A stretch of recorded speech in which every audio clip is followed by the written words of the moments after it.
love about these kinds of programs is actually how adaptable they are. You know, that they can be, intergenerational programs can be run with preschool age children, primary school, senior school, and even university students. Really, there is you know, an intergenerational component with that age as well. But I think what's really, really important is that the programs are co-designed and co-created to suit the needs and the preferences of the populations that you're working with. So an intergenerational program that you're running with preschool age children will be completely different to an intergenerational program that you're running with high school students. So it's about finding what the meaningful activity is for both parties, and that's where you can get that reciprocity and you can actually build those strong connections.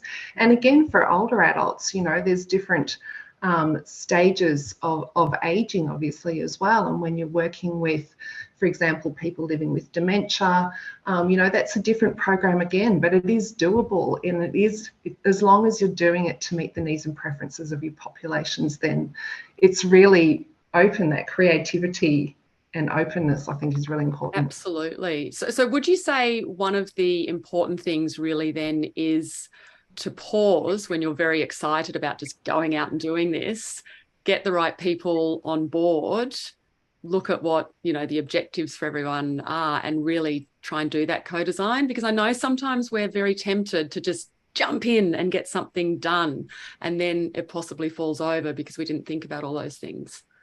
Absolutely. And it's this idea of doing things with people rather than to people, you know, and if you impose a preconceived sort of idea or something that's worked really, really well in some context or some environment and just plop it into a completely different context or environment, or even slightly different, it may not work the same way as it did in the other context. So you know, the environment and the populations are so have such an impact